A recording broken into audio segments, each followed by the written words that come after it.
Paano nangyari na sa isang gabing walang pangalan at walang mukha, nagbunga ito ng 5 buhay?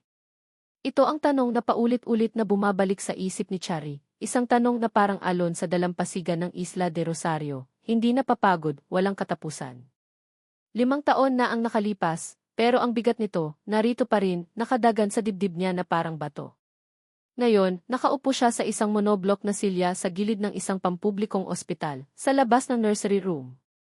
Mula sa salamin, kitang-kita niya ang 5 maliliit na inkubator na magkakatabi. Sa loob ng bawat isa, may isang munting nilalang, kulubot ang balat, may buhok na kasintipis ng hibla ng mais, at humihinga ng may kahirapan. 5. Hindi isa, hindi 2. 5. Rachel. Rafael. Riva. Ryle. At si Rio ang pinakamaliit sa lahat. Nanginginig ang mga kamay ni Chari habang hawak ang isang basong papel na mailamang malamig na tubig. Ang bawat pagtibok ng puso niya ay isang panalangin at isang sumpa. Panalangin na sana'y mabuhay silang lahat, na sana'y malagpasan nila ang pagiging kulang sa buwan. At isang sumpa sa sarili niya, sa isang gabing kahinaan na nagbago sa buong buhay niya. Cherry, anak. Napalingon siya sa boses ng nanay niya, si Aling Nita. May dala itong isang supot ng tinapay at isang termos ng mainit na kape. Ang mga mata ng nanay niya ay pagod, ang mga guhit sa noo nito ay tila mas lumalim nitong mga nakaraang araw. Nay, halos pabulong na sabi ni Cherry. Walang luhang lumalabas sa mga mata niya. Ubos na. Naubos na sa delivery room, sa unang beses na narinig niya ang sabay-sabay na iyak ng 5 niyang anak, sa sandaling sinabi ng doktor na kailangan nilang manatili sa inkubator. Uminom ka muna nito, sabi ni Aling Nita, inabot ang kape. Kailangan mong magpalakas. Paano na lang ang mga apo ko kung ikaw mismo ang bibigay? May diin sa salitang apo ko. Isang diin na nagsasabing kahit gaano kabigat ang sitwasyon, pamilya pa rin ang turing niya sa mga sanggol sa loob. Pero sa likod ng pagtanggap na iyon, alam ni Chari ang hindi sinasabing tanong. Ang tanong na kinatatakutan niyang marinig mula sa buong barangay. Sino ang ama? Hindi siya sumagot. Humigop lang siya ng kape, hinayaang pasuin ng init ang lalamunan niya, para kahit paano'y maramdaman niyang may iba pang sakit bukod sa sakit na nasa puso niya. Dahil ang sagot sa tanong na iyon ay kasing labo ng gabing iyon. 5 taon na ang nakalipas. Ang Isla de Rosario ay sinalanta ng isang bagyong hindi inaasahan. Ang hangin ay sumisipol na parang isang halimaw, yumuyugyog sa mga puno ng niyog at nagbabantang liparin ang mga bubong na yero. Si Chari, 20 taong gulang pa lang noon, ay mag-isang nagbabantay sa kanilang maliit na sari-sari store na nakatayo sa tabi ng daan, malapit sa dalampasigan. Hindi na siya nakauwi. Ang ilog na dinadaanan ng bangka papunta sa kanilang bahay sa kabilang baryo ay umapaw na. Ang kalsada ay halos hindi na rin makita dahil sa lakas ng buhos ng ulan. At saka, namatay ang ilaw. Isang kumpletong blackout. Ang tanging liwanag na lang ay ang kandilang sinindihan niya at ang paminsan-minsang kidlat na gumuguhit sa madilim na langit. Niyakap niya ang sarili, nakikinig sa dagundong ng kulog at sa hagupit ng ulan sa bubong. Mag-isa siya. Takot na takot. Maya-maya, sa gitna ng ingay ng bagyo, may narinig siyang kalabog sa pintuan niyang gawa sa kahoy. Tao po. Pwedeng makisilong. Isang boses ng lalaki. Malalim pero may halong pag-aalala. Hindi boses ng taga-isla. Iba ang punto, tunog Maynila. Nag-atubili si Cherry. Itinuro sa kanya ng tatay niya na huwag basta-basta magpapasok ng estranghero. Pero ang boses sa labas ay desperado. At sino ba namang matinong tao ang mananatili sa labas sa ganitong panahon? Dahan-dahan niyang binuksan ng kaunti ang pinto. Isang anino ng isang matangkad na lalaki ang tumambad sa kanya. Basang-basa. Ang damit ay hapit na sa katawan. Miss, pasensya na sa abala. Nasiraan yung motor ko. Pwede bang makisilong lang hanggang tumila ang ulan, pakiusap nito. Sa liwanag ng kandila, hindi niya maaninag ng buo ang mukha nito. Tanging ang porma ng panga, ang basang buhok na tumutulo sa noo, at ang mga matang tila nangungusap sa dilim. Tumango na lang siya. Walang lakas para tumanggi. Isinara niya ang pinto pagkapasok nito. Ang espasyo sa loob ng kanilang tindahan ay biglang sumikip. Amoy ulan ang hangin, amoy lupa, at ngayon, amoy pabango ng lalaki na kahit nabasa ng ulan ay nanunuot pa rin. Salamat, miss, sabi nito, pinipiga ang lailayan ng kanyang t-shirt. Grabe ang bagyo.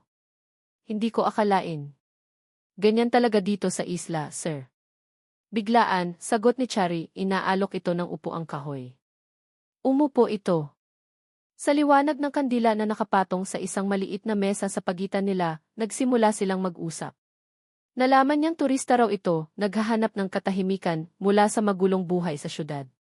Nagpakilala ito bilang si Lance. Isang pangalang simple, pero sa pandinig ni Chari, parang pangalan sa pelikula. Hindi ito nagtanong ng pangalan niya. At hindi rin siya nagbuluntaryong sabihin. Sa gabing iyon, para silang dalawang taong walang pagkakakilanlan, tanging dalawang kaluluwang naghahanap ng kanlungan mula sa bagyo sa labas, at marahil, pati na rin sa mga bagyo sa kani-kanilang loob. Nagkwento si Chari tungkol sa pangarap niyang makatapos ng pag-aaral, tungkol sa pagmamahal niya sa isla, kahit gaano ito kasimple. Nakinig si Lance. Talagang nakinig. Hindi tulad ng ibang mga lalaki sa baryo na ang tingin lang ay sa kanyang itsura. Ang mga mata ni Lance, kahit sa dilim, ay tila nakikita ang kaluluwa niya. Naglabas si Chari ng 2 lata ng sardinas at nagsaing ng kanin sa natitirang baga sa kanilang kalan. Iyon ang naging hapunan nila. Sa ilalim ng nag-iisang kandila, sa saliw ng ugong ng hangin, nagbahagi sila ng pagkain at ng mga kwentong hindi pa nila nasasabi sa iba. Nang mapansin ni Lance na nanginginig si Chari sa lamig, hinubad nito ang suot na itim na jacket at ipinatong sa mga balikat niya. Ang init mula sa tela, na may bahid pa ng init ng katawan nito, ay tila kumot na bumalot sa buong pagkatao niya. Huwag kang mag-alala, sabi ni Lance, at ang boses nito ay banayad na agos ng ilog sa gitna ng unos. Hindi kita sasaktan. At naniwala siya. Ang oras ay lumipas nang hindi nila namamalayan. Ang pag-uusap ay nauwi sa mga sandali ng katahimikan, kung saan mga mata na lang nila ang nag-uusap. Ang takot na naramdaman ni Chari kanina ay napalitan ng isang kakaibang pakiramdam ng kaligtasan. Ng koneksyon. Isang bagay na hindi niya pa naramdaman kailanman. Sa gabing iyon, sa loob ng isang maliit na tindahan sa isang islang kinalimutan ng kuryente, 2 estranghero ang nakahanap ng init sa isa't isa. Walang pangako. Walang tanong. Tanging ang pangunawa na pareho silang nag-iisa at sa sandaling iyon hindi na. Ang ulan, ang dilim, ang pagod, ang kalungkutan, lahat ay nagsama-sama. Isang halik na nagsimula sa gilid ng labi, isang yakap na mas mahigpit kaysa sa nararapat, at isang pagsukong hindi pinagsisihan ni Chari hanggang sa umaga. Paggising niya, wala na si Lance. Ang araw ay sumisikat na, payapa na ang paligid. Ang tanging naiwan ay ang jacket nito na nakapatong pa rin sa kanya, at isang lumang kumot na maingat na itinupi sa sahig kung saan ito marahil natulog bago umalis. Wala man lang sulat. Walang paalam. Para siyang nanaginip. Isang panaginip na nag-iwan ng amoy ng pabango nito at ng isang kumot. Naghintay si Chari. Isang araw. Isang linggo. Isang buwan. Umasa siyang babalik ito. Pero hindi.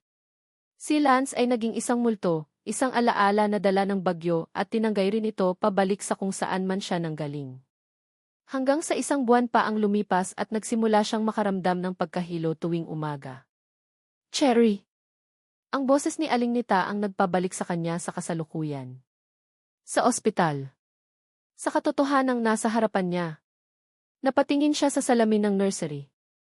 5 maliliit na himala. O 5 maliliit na resulta ng isang pagkakamali. Hindi niya alam. Ang tanging alam niya ay ang bigat sa kanyang dibdib. Ang jacket at kumot na iniwan ni Lance ay nakatago pa rin sa bowl niya. Iyon lang ang tanging ebidensya na totoo ang gabing iyon.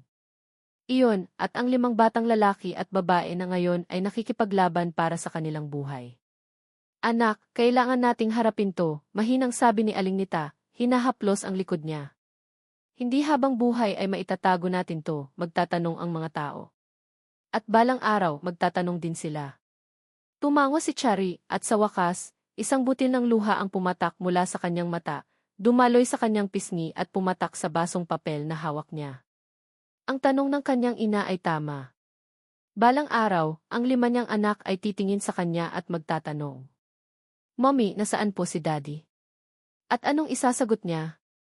Na ang tatay nila ay isang estrangherong nagngangalang Lance? Na hindi niya alam ang buong pangalan? Na hindi niya alam kung saan ito hahanapin? Na hindi niya alam kung totoo man lang ang pa. Nga lang iyon, pumikit siya ng mariin. Isang gabi lang. Isang gabi lang ang pagkakamali niya. Bakit ang kapalit ay 5 buhay na nakasabit sa balikat niya habang buhay? Paano niya hahanapin ang isang lalaking wala namang mukha sa kanyang alaala, tanging isang anino lang sa dilim? Hindi ko alam na bulong niya sa hangin, ang boses ay basag at puno ng kawalan ng pag-asa. Hindi ko alam kung paano umpisahan. 5 taon. Sa loob ng 5 taon, natutunan ni Charry na ang pagod ay hindi lang nararamdaman sa katawan. Ito ay isang uri ng ingay sa isip, isang bigat sa kaluluwa, at isang permanenteng anino sa ilalim ng kanyang mga mata. Pero sa loob din ng 5 taon, natutunan niyang ang pag-asa ay may 5 maliliit na mukha, 5 pares ng matang kumikinang, at 5 boses na sabay-sabay na tumatawag sa kanya ng Mommy. Mommy! Si Rafa po, inaagaw yung Crayola ko, sigaw ni Rachel, ang panganay sa 5 ng ilang minuto, habang nakasimangot at hawak-hawak ang kanyang coloring book. Hindi ah. Sabi mo hiramin ko lang. Liar, ganti naman ni Rafael, na buong higpit na yakap-yakap ang isang pirasong kulay asul na Crayola na tila ba ito ang huling yaman sa mundo. Mula sa sahig, abala si Charry sa pagpapatiklop ng mga damit na bagong laba, isang bundok ng maliliit na t-shirt at short. Bago pa man siya makasagot, narinig niya ang isang mahinang kalabog mula sa kusina, sinundan ng iyak. Wah! Mommy, yung gatas ko. Napabuntong hininga si Charry. Isang malalim, pagod na buntong hininga na naging bahagi na ng kanyang paghinga. Mabilis siyang tumayo, iniwan ang mga damit at halos takbuhin ang kusina. Nadatnan niya si Riley, ang kakambal ni Rafael, na nakatayo sa gitna ng isang puting lawa ng gatas sa sahig. Ang baso ay basag sa paanan niya. Okay ka lang, anak? Nasugatan ka ba? Tanong niya, hinahaplos ang buhok ng umiiyak na bata. Umiling lang si Riley, ang mga luha ay parang gripo sa kanyang mga pisngi. Sa gitna ng kaguluhang iyon, lumapit si Riva, ang pinakatahimik sa 5, maihawak na papel. Mommy, look. Draw you. Kinuha ni Charry ang papel. Isang guhit ng isang babaeng may mahabang buhok, nakangiti, at may 5 maliliit na stick figure sa paligid niya. Sa itaas, may isang malaking dilaw na araw. Kahit sa pagod, napangiti si Charry. Hinaplos niya ang ulo ni Riva. Ang ganda, anak. Itabi mo yan, ha? Mommy. Napalingon siya sa isa pang boses, ang pinakamahinang boses sa lahat.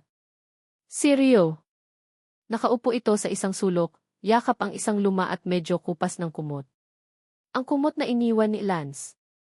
Ito ang paboritong kumot ni Rio, ang kanyang security blanket. Laging may ubo si Rio, laging masakitin kaysa sa mga kapatid. Bakit, baby? Malambing na tanong ni Charry, lumuhod sa harap nito. Can you sing the song? Pakiusap ni Rio, ang mga mata ay malungkot. Ang kanta na tinutukoy nito ay ang kantang kinakanta ni Charry tuwing gabi para sa kanila. Isang kantang siya lang ang umimbento, tungkol sa isang isla, sa mga alon, at sa pagmamahal ng isang ina. Araw-araw, ganito ang eksena sa maliit nilang bahay sa likod ng sari-sari store. Isang sirko. Isang magulo pero masayang sirko na siya ang nag-iisang ringmaster. Ang dating tindahan na minana niya sa kanyang mga magulang ay siya na ring nagsisilbing pinagkukunan niya ng kabuhayan. Pero hindi na sapat ang kita sa pagbebenta ng suka at toyo. Ang gasto sa pagpapalaki ng 5 anak, gatas, diaper noon, pagkain, gamot, damit, ay parang isang malaking butas na hindi mapunuan. Kaya pumasok si Charry sa mundo ng online live selling. Okay, mga sis. Ayan, mag-start na tayo, masiglang bati ni Charry sa kamera ng kanyang cellphone na nakatripod sa ibabaw ng isang kahon ng biskwit. Sa likod niya, isang puting kurtina ang nagsisilbing background, tinatago ang gulo ng bahay. For our first item, itong napakagandang floral dress. Galing tong ukay-ukay sa bayan, pero tingnan nyo, parang brand new. Stretchable ang tela. Pwede sa small to medium frame. 100 pesos lang, mga sis. Mine na lang. Paunahan na lang po. Nag-umpisang mag-pop up ang mga comment. Mine. Espo. Pa-shout out, Sis Cherry from Bohol. Hello, Sis from Bohol. Ayan, sold na kay Sis Gemma. Screenshot mo na, sis, at pakisend sa inbox ha. Thank you. Sa gitna ng kanyang pagbebenta, lumitaw ang ulo ni Rafael sa gilid ng kamera. Mommy, I'm hungry. Anak, sandali lang ha. May tinapay dyan sa mesa, pabulong niyang sabi, bahagyang tinatabunan ang mic ng cellphone. Okay, next item, mga sis. Itong blouse na to, ang ganda ng tela. Korean-inspired. Ninety pesos lang. Mine. Sold kay Sis Maricel. Thank you. Ito ang buhay niya. Sa umaga, isa siyang ina, tagaluto, tagalaba, tagahugas, titser at referee. Sa gabi, isa siyang masiglang online seller na kailangang maging kaibigan ng lahat para lang kumita. Pagod? Sobra. Pero sa tuwing titingnan niya ang resibo ng mga napagbentahan niya, alam niyang may pambili na naman siya ng gatas at bigas para sa susunod na araw. Iyon ang mahalaga. Kapag tulog na ang 5, doon lang siya nakakahanap ng katahimikan. Upo siya sa labas ng kanilang bahay, sa ilalim ng mga bituin at titingnan ang dagat. Minsan, naiisip niya si Lance. Ano kayang itsura niya sa liwanag? Ano kaya ang tunay niyang pangalan? May pamilya na kaya siya? Naaalala pa kaya niya ang isang gabing umuulan sa isang islang hindi niya kilala? Kadalasan, may kasamang kirot ang mga tanong. Pero madalas, pinipili na lang niyang huwag isipin. Dahil ang pag-iisip sa multo ng nakaraan ay hindi makakatulong sa pagpapakain sa 5 niyang anak sa kasalukuyan. Ang mahalaga ay ang ngayon. Sila. Ang pag-asa ay nasa paggising nila sa umaga, malusog at malakas. Sa kabilang dako ng Pilipinas, sa isang malamig at maluwang na opisina sa pinakatuktok ng isang gusali sa Makati, nakaupo ang isang lalaking hindi kilala bilang Lance. Dito, siya si Franco Alcantara, ang kinatatakutang at iginagalang na FE ng AE Holdings, isang malaking korporasyon na minana niya sa kanyang ama. The projections for Gay Tatlo are unacceptable, maring sabi ni Franco, ang boses ay malamig at may otoridad. Nakatayo siya sa harap ng isang mahabang conference table, ang mga mata ay matalim na nakatitig sa mga board member na nasa harapan niya. We are falling behind our competitors by at least 5%. I want revised strategy on the desk Giza Monday. No excuses. Meeting adjourned. Walang umimik. Isa-isang nagsitayuan ang mga nakasuit and tie na mga ehekutibo, tahimik na lumabas ng kwarto. Tila takot na makagawa ng anumang ingay. Naiwan si Franco kasama ang kanyang executive assistant. Sir, your meeting with the Japanese investors is at 2, paalala ng assistant. Tumango lang si Franco, ang tingin ay nasa malawak na bintanang salamin, tanaw ang buong syudad. Mga gusali, traffic, usok. Isang konkretong gubat na pag-aari niya ang isang malaking bahagi, pero wala siyang maramdamang koneksyon. Tagumpay. Iyon ang mayroon siya. Pera. Kapangyarihan. Respeto. Pero sa bawat araw na lumilipas, ang lahat ng ito ay parang isang magarbong kasuotan na hindi naman kasya sa kanya. May kulang. Isang malaking butas sa kanyang pagkatao na hindi kayang punan ng kahit anong business deal o bagong kotse. Gabi-gabi, umuuwi siya sa isang penthouse unit na mas malaki pa sa bahay ni Cherry, pero ang tanging sumasalubong sa kanya ay katahimikan. Ang pakiramdam ng pag-iisa ay mas matindi sa loob ng mamahaling apartment na iyon, kaysa noong gabing nakisilong siya sa isang maliit na tindahan sa isang islang hindi niya matandaan ang pangalan. 5 taon na ang nakalipas, pero ang alaalang iyon, kahit malabo, ay ang tanging bagay na bumabalik-balik sa kanya na may kasamang init. Ang amoy ng kandila, ang lasa ng sardinas na may halong kanin, ang tunog ng ulan, at ang pakiramdam ng isang malambot na kamay sa kamay niya. Ang babaeng iyon. Ang babaeng hindi niya naitanong ang pangalan. Pagkatapos ng gabing iyon, kinailangan niyang bumalik agad sa Maynila dahil sa isang emergency sa pamilya. Sinubukan niyang bumalik sa isla pagkatapos ng ilang linggo, pero hindi niya mahanap ang eksaktong lugar. Ang tanging alam niya ay nasa timog na bahagi iyon, isang maliit na isla na hindi gaanong sikat sa mga turista. Nagtanong-tanong siya, pero walang makapagsabi sa kanya kung saan may tindahan na tumutugma sa description niya. Para siyang naghahanap ng karayom sa isang malaking palayan. Sa paglipas ng mga taon, ibinaon niya ang alaala. Itinuon niya ang sarili sa trabaho, sa pagpapalago ng EE Holdings.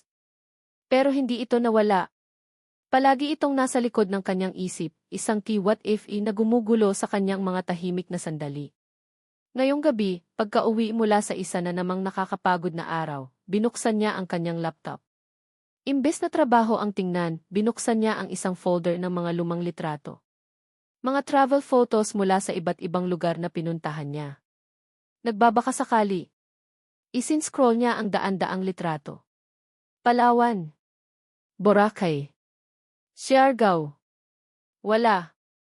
Nang malapit na siyang sumuko, napahinto siya sa isang folder na may pangalang Dimisi, South Luzon Trip, 2018. Mga random na kuha. Mga larawan ng mga bangka, mga daungan, mga kalsada. At saka, napako ang tingin niya sa isang partikular na litrato. Hindi niya maalalang kinuhanan niya ito. Marahil ay isang aksidenteng pagpindot lang. Ang larawan ay malabo, kuha mula sa loob ng isang sasakyan. Pero ang nasa labas ay malinaw. Isang arko na gawa sa kawayan na may nakasulat na kupas na pintura, maligayang pagdating sa Isla de Rosario. Kasunod ng arko, sa di kalayuan, may isang maliit na tindahan sa gilid ng daan. Asul ang pintura. May malaking puno ng mangga sa tabi nito. At sa likod, tanaw ang dalampasigan. Biglang bumilis ang tibok ng puso ni Franco. Ang tindahan. Ang punong mangga. Ang dagat. Nag-flashback sa isip niya ang lahat. Ang itsura ng lugar mula sa maliit na siwang ng pinto noong gabing iyon. Mabilis niyang binuksan ang isang bagong tab sa browser at tinipa ang key Isla de Rosario. Lumabas ang mga resulta. Isang maliit, hindi gaanong kilalang isla. May ilang mga blog post mula sa mga backpacker. At isang anunsyo. Isang poster. Halina't makipista sa Isla de Rosario. Pista ng San Rafael, ngayong buwan na. Nakatitig siya sa poster. Sa likod ng mga pangalan ng mga sponsor at mga aktibidad, may isang larawan. Isang kuha ng plaza ng isla noong nakaraang taon. Magulo. Masaya. Puno ng tao. Pero hindi ang mga tao ang nakakuha ng atensyon niya. Kundi ang isang pamilyar na istruktura sa background. Ang asul na tindahan. Ang tindahan na iyon. Napahawak siya sa kanyang desk, ang mga daliri ay nanginginig ng bahagya. Ang pakiramdam ng pagod at kawalan ng gana na kanina ibumabalot sa kanya ay biglang napalitan ng isang malakas na agos ng adrenaline. Ng pag-asa. Isla de Rosario. Hindi na ito isang malabong alaala. May pangalan na. May lugar na. Sumandal siya sa kanyang upuan, ang mga mata ay nakapako pa rin sa screen. Isang maliit na ngiti ang sumilay sa kanyang mga labi sa unang pagkakataon sa buong araw na iyon. Isang ngiting puno ng determinasyon. This place, bulong niya sa katahimikan ng kanyang penthouse. Ang boses ay maihalong pananabik at isang pakiramdam na matagal na niyang hindi naramdaman. This is where it happened. Ang biyahe papuntang Isla de Rosario ay parang paglalakbay sa ibang mundo para kay Franco Alcantara. Mula sa pribadong eroplanong lumapag sa pinakamalapit na regional airport, sumakay sila ng isang inarkilang van na dumaan sa mga kalsadang paliko-liko at bako-bako, hanggang sa marating nila ang isang maliit na daungan na amoy isda at amoy alat. Sir, are you sure about this? The Alcantara name is not meant for this, bulong ng kanyang executive assistant na si Ana, habang maingat na humahakbang sa mga tabla ng pantalan para hindi matapilok ang kanyang stiletto heels. Halata sa mukha nito ang pagkalito. Isang araw, abala sila sa multimilyong pisong deal, kinabukasan, narito sila, sasakay sa isang pampublikong bangka na puno ng mga manok sa kahon at mga sako ng gulay. I'm not here as an Alcantara, Ana. I'm here as a potential land buyer, sagot ni Franco, inaayos ang salamin sa mata. Just play along. We're scouting for a potential resort location. That's our official story. Tumango lang si Ana, kahit na halatang hindi kumbinsido. Alam niyang may mas malalim na dahilan. Ang kanyang boss, na laging nakapokus sa kita at numero, ay bigla na lang nag-iwan ng lahat para sa isang biglaang ocular inspection sa isang islang halos wala sa mapa. Nang matanaw ni Franco ang papalapit na isla, bumilis ang tibok ng kanyang puso.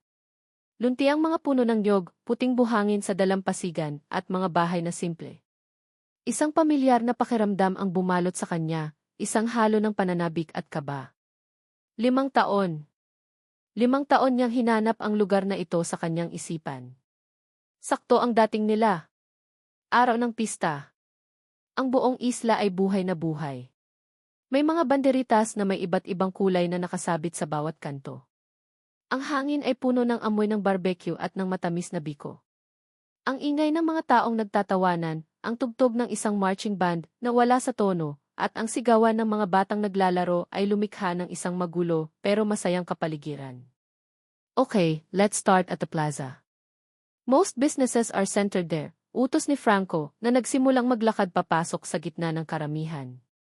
Si Ana ay hirap na sumusunod sa likod niya.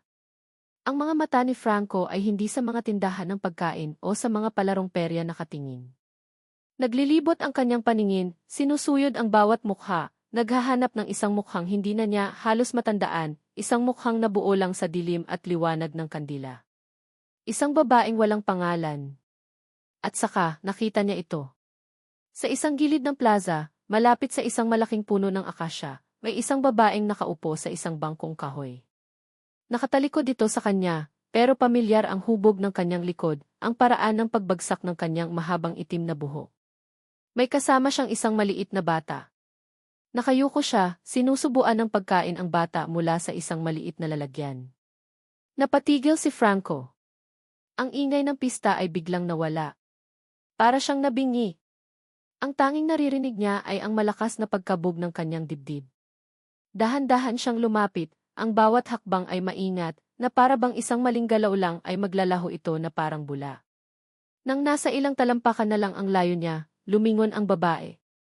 Ang mga mata nila ay nagtama. Para kay Chari, ang sandaling iyon ay parang pagtama ng kidlat sa isang maaliwalas na araw.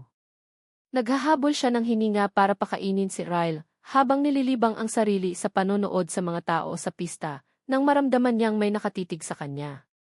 Inangat niya ang kanyang tingin at napako ito sa isang lalaking matangkad, nakaputing polo shirt, at may mamahaling salamin sa mata. Hindi niya ito kilala. Pero may kung anong pamilyar sa tindig nito, sa porma ng kanyang mga balikat. At nang magtama ang kanilang mga mata, biglang bumalik ang lahat. Ang amoy ng ulan. Ang init ng jacket. Ang boses na bumulong sa kanya sa dilim. Ang anino.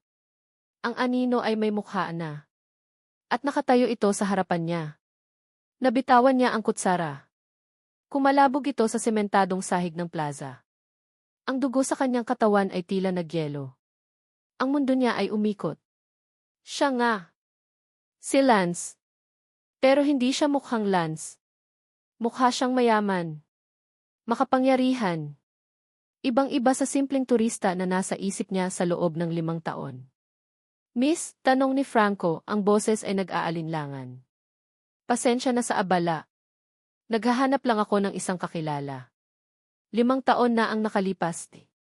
Si Cherry ay hindi makapagsalita. Ang utak niya ay sumisigaw, tumakbo ka. Itago mo ang mga bata. Mommy, give my food, sabi ni Ryle, hinihila ang damit niya. Ang salitang di mommy ay parang sampal na gumising kay Cherry mula sa kanyang pagkatulala. Mabilis niyang niyakap si Ryle, itinago ang mukha nito sa kanyang dibdib, na para bang pinoprotektahan ito mula sa tingin ng estranghero. Pasensya na, sir. Pero nagkakamali po kayo ng tao, nanginginig niyang sabi, hindi makatingin ng diretsyo kay Franco. Hindi po kita kilala. Napakunot ang noo ni Franco. Impossible. Iyong tindahan sa may dalampasigan. Iyong gabi ng blackout. Lalong nataranta si Cherry. Alam niya. Naaalala niya. Wala po akong alam sa sinasabi niyo, mabilis niyang sagot, tumatayo na. Hinihintay na po kami ng asawa ko. Sige po, mauna na kami.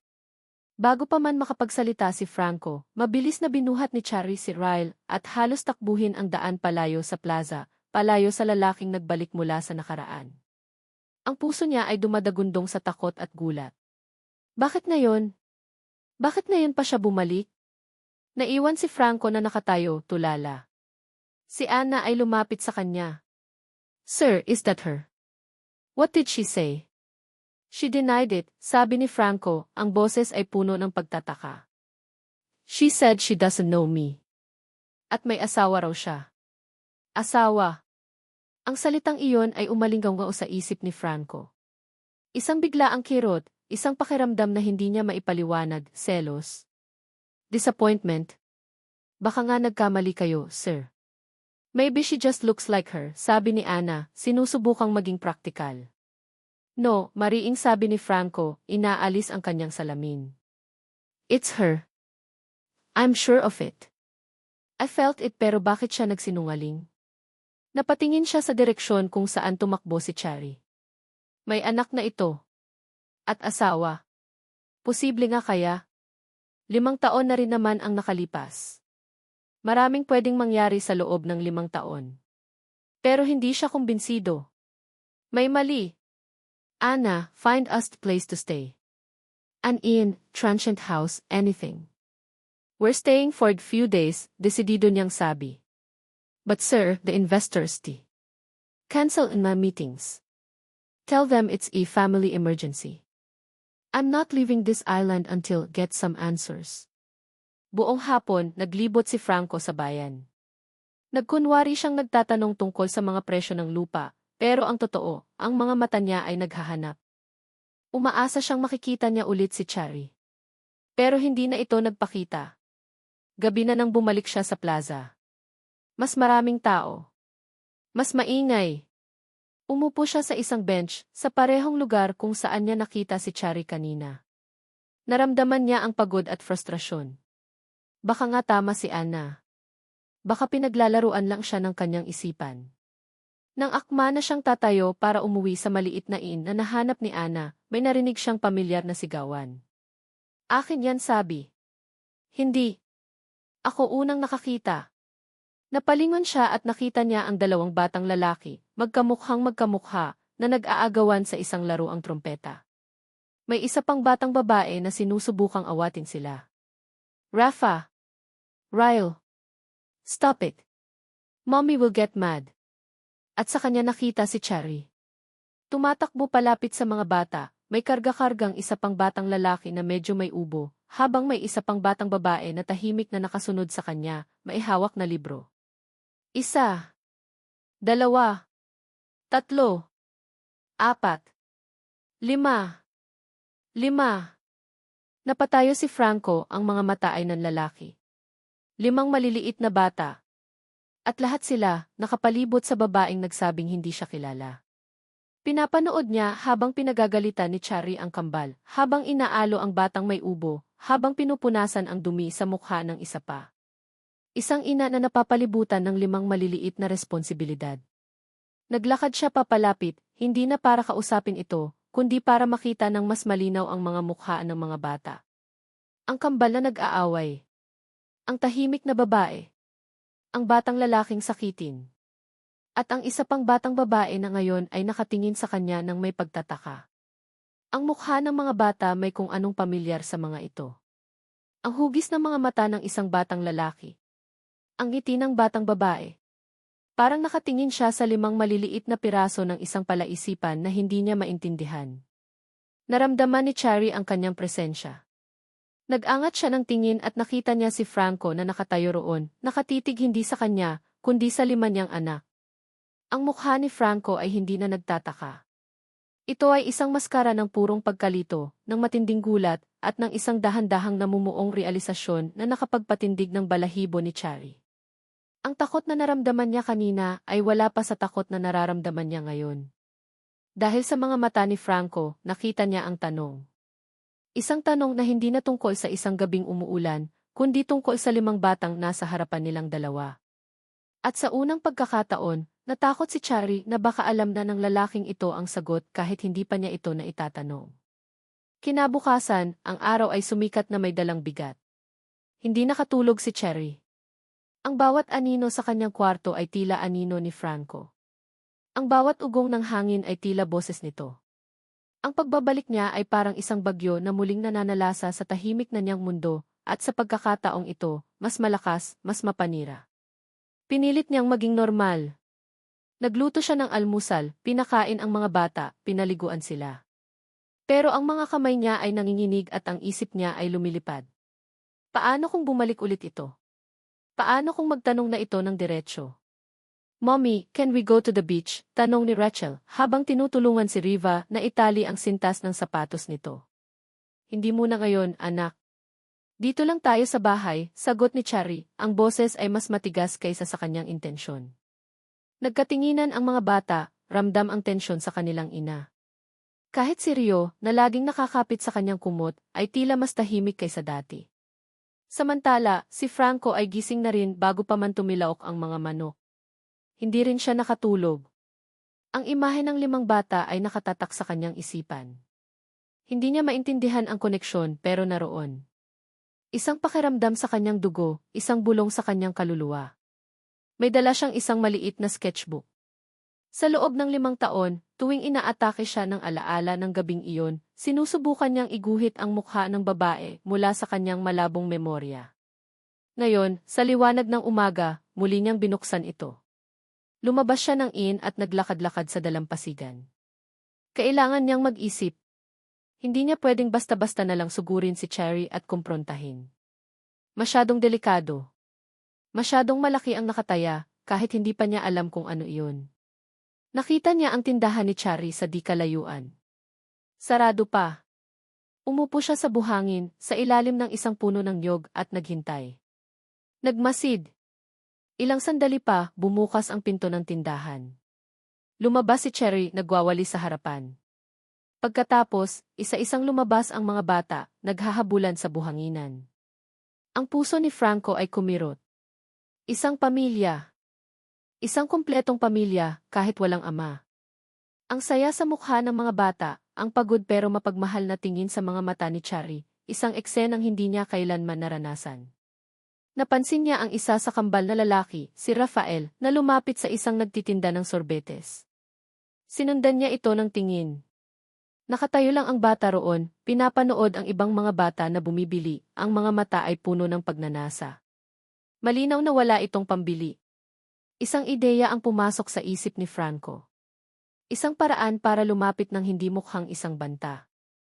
Dahan-dahan siyang tumayo mula sa pagkakaupo sa buhangin at lumakad papalapit sa sorbetero, na para bang bibili rin siya para sa sarili. Manong, pabili nga po, sabi niya, at sa kabinalingan ang batang lalaki na nakatayo sa tabi niya. Gusto mo, bata? Nagulat si Rafael. Tumingin ito sa kanya, tapos kay Manong sorbetero, tapos pabalik sa kanya. Pipo. Anong gusto mong flavor? Chocolate. Keso, nakangiting tanong ni Franco. Nag-aalangan man ay sumagot din ang bata. Chocolate po. Sige, Manong. 2 chocolate. Isa sa akin, isa sa kanya, sabi ni Franco, nag-abot ng bayad na sobra pa sa sapat. Inabot ni Rafael ang sorbetes, ang mga mata ay kumikinang sa tuwa. Salamat po. Walang anuman. Ano ng pangalan mo? Tanong ni Franco, umupo sila sa isang malaking ugat ng puno na nakausli sa buhanginan. Rafael po. Rafa for short. Ako naman si Franco, sabi niya, piniling gamitin ang tunay niyang pangalan. Habang kumakain sila ng sorbetes, kinuha ni Franco ang kanyang sketchbook at isang lapis mula sa dala niyang bag. Mahilig ka ba sa mga barko? Tumango si Rafa, puno ang bibig ng sorbetes. Nagsimulang gumuhit si Franco. Mga mabilis na guhit na unti-unting nabuo. Isang piratang barko na may malaking layag at bandila ng bungo. Detalyado. Ang mga mata ni Rafa ay nanlaki sa pagkamangha. Wow! Ang galing niyo po. Napangiti si Franco.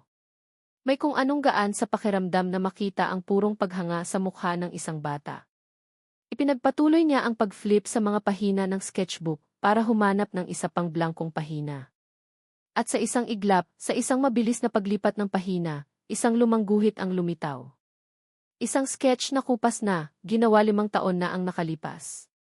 Ang sketch ng isang babae, sa liwanag ng kandila, ang buhok ay nakalugay, ang mga mata ay may bahid ng lungkot pero may kinang. Ang babaeng walang pangalan. Bago pa man niya ito mailipat, itinuro ito ni Rafa. Oy! Si Mommy. Napatigil si Franco. Ang kamay niya ay nagyelo sa ere. Tumingin siya kay Rafa, tapos sa sketch. Ano nang sabi mo? Si Mommy po yan, ulit ng bata, buong kumpiyansang itinuturo ang drawing. Kamukha niya po, di ba? Ganyan siya paggabi, pag malungkot siya. Sa sandaling iyon, ang lahat ng pagdududa ni Franco ay naglaho na parang alikabok na tinanggay ng hangin. Hindi ito imahinasyon. Hindi ito pagkakamali. Ang babae sa sketch ay ang ina ng batang ito. Rafa! Anak! Isang boses na puno ng pag-aalala ang tumawag mula sa likuran nila. Si Cherry. Nakita nito ang eksena at mabilis na tumakbo palapit. Ang mukha niya ay putlang-putla. Halika na, anak. Sabi ko sa'yo huwag kang lalayo, di ba? Huwag mong inaabala ang sir, sabi ni Cherry, hinila si Rafa palayo kay Franco. Ang mga mata niya ay nagbabaga sa takot at galit. Tumayo si Franco, ang sketchbook ay hawak pa rin sa pahina ng sketch ni Cherry. Ang kalmado niyang ekspresyon ay napalitan ng isang seryosong tingin. Hindi niya ako inaabala, sabi ni Franco, ang boses ay mababa pero may bigat. Kinilala niya ang nasa drawing. Napatingin si Cherry sa sketchbook. Nakita niya ang sarili niya, 5 taon na ang nakalipas, na nakaguhit sa papel. Ang puso niya ay parang piniga. Ito na. Ito na ang kinatatakutan niya. Hindi ko alam ang sinasabi mo, pagkakailan niya, hinigpitan ang hawak kay Rafa. Drawing lang yan. Tara na, anak. Pero hindi gumalaw si Franco. Hinarangan niya ang kanilang daan. Kailangan nating mag-usap, Cherry. Hindi mo na ito matatakbuhan. Wala tayong dapat pag-usapan, git niya, ang boses ay nanginginig. Mayroon, sabi ni Franco, ang tingin niya ay bumaba kay Rafa, at saka tumingin pabalik kay Cherry. Tungkol sa kanya. At sa 4 pa niyang kapatid. At kung bakit sinabi mong may asawa ka, gayong halata namang wala. Napapikit si Cherry. Ubos na ang kanyang mga dahilan. Talunan na siya.